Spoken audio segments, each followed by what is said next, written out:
तो hello students, आज हम देखने लगे हैं 64 question number chapter number 4 TS Grewal book से। आपका एडमिशन चैप्टर का ये बहुत इंपॉर्टेंट क्वेश्चन है, रिपीटेटिवली बहुत बार पूछा चुका है ये बोर्ड्स के पेपर में। तो आज हम इस क्वेश्चन को देखने लगे हैं और बहुत बच्चों को इसमें डाउट भी आता है, तो इसको आज सारा रिजॉल्व करेंगे। तो देखते हैं क्वेश्चन क्या है। तो एडमिशन किसका हो रहा है? डी का एडमिशन हो रहा है और कैपिटल कितनी ला रहा है? वो 5000 कैपिटल ला रहा है। तो इसमें हमें पहले इसका रिवैल्यूएशन अकाउंट बनाना है और इसका बैलेंस शीट अकाउंट बनाना है और पार्टनर्स कैपिटल अकाउंट भी बनाना है। तो देखते हैं कैसे होगा। तो इसमें देखते हैं कि इस एडजस्टमेंट में कौन कौन सी रिवैल्यूएशन अकाउंट में आएगी। तो सबसे पहले देखते हैं ये एडवर्टीजमेंट एक्सपेंस ऑफ 1200 रुपये are carried off to the prepaid expense. अच्छा, तो ये प्रीपेड एक्सपेंस है जो हमें कैरिड ऑफ करनी है, मतलब आगे लेके जाने हैं। तो आगे लेके जाने हैं तो मैंने पहले ही बताया आपको कि रिवैल्यूएशन अकाउंट में डेबिट और क्रेडिट। तो क्रेडिट मतलब फायदा और क्रेडिट मतलब फायदा और डेबिट मतलब नुकसान।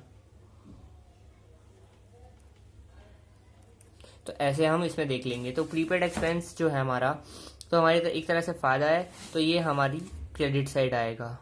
अगला देखते हैं, इसमें जो दे रखा है आपका एक जो बी है उसके पर्सनल एक्सपेंस जो है हमें वो लगाने हैं 2000 रुपये, जो हमने पहले डेबिट कर दिए पीएनएल अकाउंट में। पीएनएल अकाउंट में जो हमने एक्सपेंस डेबिट कर दिए हैं वो बी के एक्सपेंस थे, तो अब हमें वो रेक्टिफाई करना है एक तरह से। तो हमें डेबिट करा था, अब क्रेडिट कर देंगे। अगला देखते हैं, जो एक और दे रखा है प्रोविजन फॉर डाउटफुल डेट 5% हम लगा देंगे जो डेटर है हमारा, ठीक है। और जो ए पे कर रहा है रिवैल्यूएशन अकाउंट के एक्सपेंसेस, तो एक्सपेंस है तो डेबिट साइड आएगा। तो अब देखते हैं, सबसे पहले यहाँ लिखेंगे बाय प्रीपेड एक्सपेंस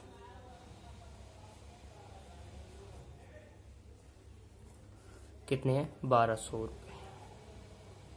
अगला बाय 20 कैपिटल अकाउंट। क्यों करेंगे? 2000 रुपये लिए। क्यों? क्योंकि पहले हमने डेबिट कर दिया था एक्सपेंस को, पर वो बी के एक्सपेंस थे तो हम बी से ही लेंगे, तो बी के कैपिटल अकाउंट से हम एडजस्ट कर देंगे।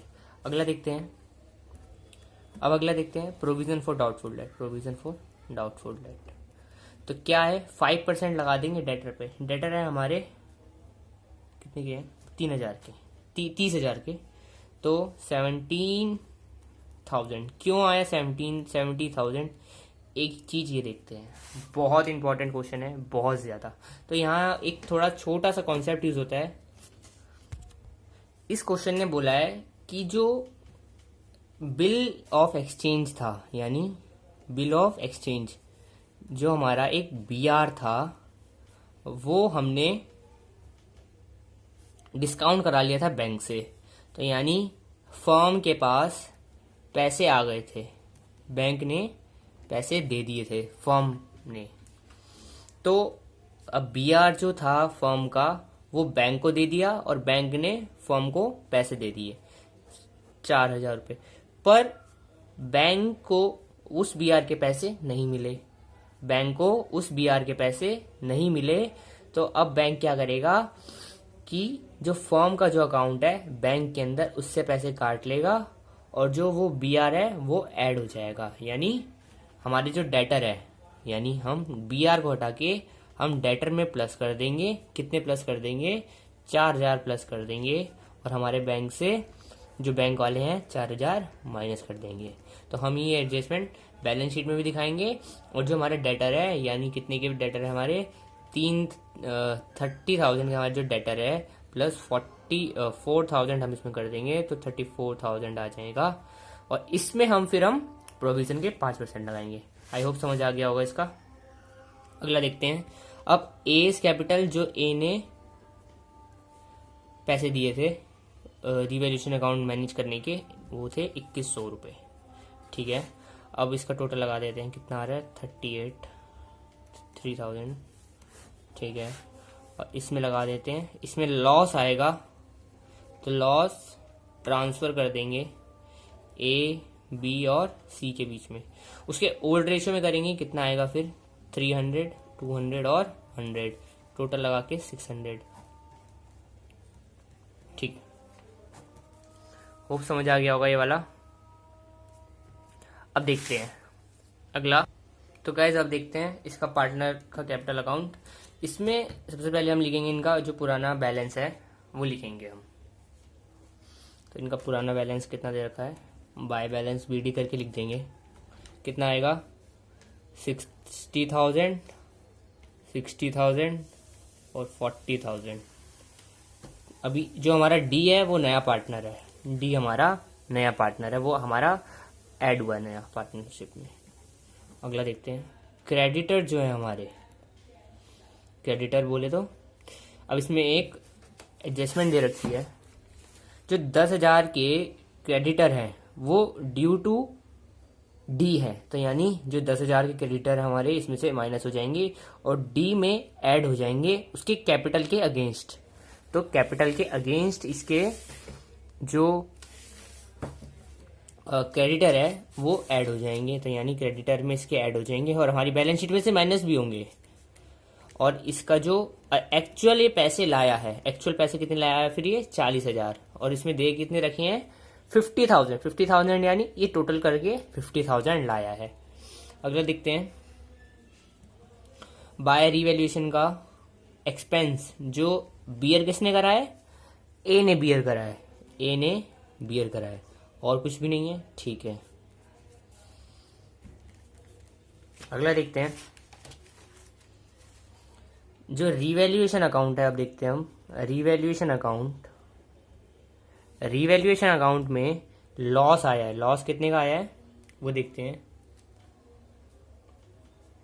300, 200, 100 और डी ने कुछ भी नहीं करा। अब जो हमारे बी के पर्सनल एक्सपेंस थे कितने थे 2,000 रुपीज़, जो हमारे अभी देखे ना हमने कितना देखा, जो 2,000 रुपीज़ हमारे बी के हमारे पर्सनल एक्सपेंस थे बी के, वो हम क्रेडिट करा था, तो अब हम बी से वो वापस लेंगे। रिवैल्यूएशन अकाउंट पैसे लेंगे जो हमने पहले बियर कर दिए थे, फर्म ने यानी बियर कर दिए थे। अब कुछ भी नहीं है तो दोनों साइड टोटल लगाएंगे।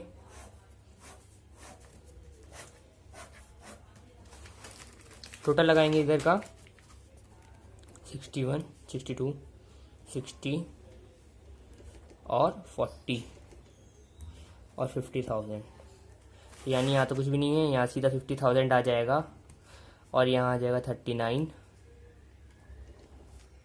40 आएगा ना, क्योंकि यहाँ आ जाएगा 60 और यहाँ आ जाएगा 62, 100 और यहाँ आ जाएगा 6,100, 800 और यहाँ आ जाएगा 75, 57 सॉरी 800, ठीक है। To balance BD CD sorry. तो यहाँ हमारा कैपिटल अकाउंट बन चुका है। अब इसकी बैलेंस शीट देखते हैं, बहुत इंपॉर्टेंट है बैलेंस शीट इसकी, देखते हैं। तो अब बैलेंस शीट देखते हैं इसकी। जो हमारे बैलेंस CD था वो हम यहाँ पे सीधा उतार देंगे, इसमें तो कुछ दिक्कत वाली बात ही नहीं है, सीधा सीधा उतार देंगे और आखिरी में इसका टोटल मार देंगे। तो कितना आ रहा है 2,09,500, ठीक है। अब क्रेडिटर का देखते हैं। जब मैंने आपको बताया था कि जो क्रेडिटर है हमारे एक्चुअल कितने दे रखे हैं, क्रेडिटर हमारे दे रखे हैं 30,000 के बैलेंस शीट में, ओल्ड बैलेंस शीट में दे रखे हैं, और जिसमें से 10,000 वो आपके थे बी के, तो बी ने उसको बियर सॉरी डी ने उसको बियर कर दिया, तो हमारे पास कितने बचेंगे 20,000 उसके क्रेडिटर बचेंगे। और इधर BR से हम BP से हमें कोई लेना देना नहीं है, तो इसका टोटल मार देंगे कितना है 2,39,500, ठीक है। अब इधर का खत्म। इधर देखते हैं लैंड में डीलिंग में कोई चेंज नहीं है, एज इट इज उतार देंगे। 40,000 में एज इट इज उतार देंगे। फर्नीचर को भी सीधा लिख देंगे और स्टॉक में भी कोई चेंज नहीं है तो सीधा लिख देंगे। अब डेटर का देखते हैं। डेटर में थोड़ा चेंजेस है। हमारे बैलेंस शीट में देखे थे 30,000 के डेटर, जिसमें से 4,000 हमारे ऐड हुए थे, जो मैंने आपको बताया था ऊपर ऐड होंगे, तो यहाँ ऐड हो जाएंगे और माइनस हो जाएगा हमारा जो प्रोविजन लगा था। कितना लगा था प्रोविजन? 1700 का। 1700 का जो हमारा प्रोविजन लगा था, 1700 का जो प्रोविजन लगा था, वो माइनस होके हमारा कितना आ जाएगा? 32,300। ठीक है, बी आर से हमें कोई मतलब नहीं, तो एग्जैक्टली लिख देंगे। अब बैंक देखेंगे। बैंक में ओल्ड बैलेंस शीट में 10,000 पहले से दे रखे थे, प्लस जो हमारा नया पार्टनर आया, कौन आया? डी हमारा जो नया पार्टनर आया वो 40,000 कैश में लेके आया, यानी बैंक में लेके आया। तो 40,000 हम ऐड कर देंगे और जो हमारी बैंक ने माइनस करा था, क्या माइनस करा था? 4,000 जो माइनस किया था वो हम एग्जैक्ट लिख देंगे। ठीक है, तो हमारा क्या आएगा? 4600। ठीक है, और जो प्रीपेड एक्सपेंस है, प्रीपेड एक्सपेंस जो है हमारी एसेट साइड आता है, एसेट साइड आता है, हमें कैरी फॉरवर्ड करना था। हमने जो कैरी फॉरवर्ड किया था, क्या करा था? कैरी फॉरवर्ड यहाँ पे करा था, कैरी फॉरवर्ड किया था 1200 रुपये हमारा कैरी फॉरवर्ड किया था, तो यहाँ पे आ जाएगा 1200 रुपये।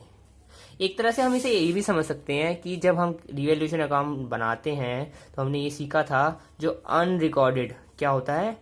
अनरिकॉर्डेड एसेट्स इधर आते हैं, क्रेडिट साइड यानी आते हैं, और जो अनरिकॉर्डेड लायबिलिटीज होती है वो डेबिट साइड आती है। हमने ये देखा था, नहीं देखा था? देखा था भैया। ठीक है, तो हम इससे ये भी समझ सकते हैं। तो अब इसका टोटल मार देते हैं, कितना आ रहा है?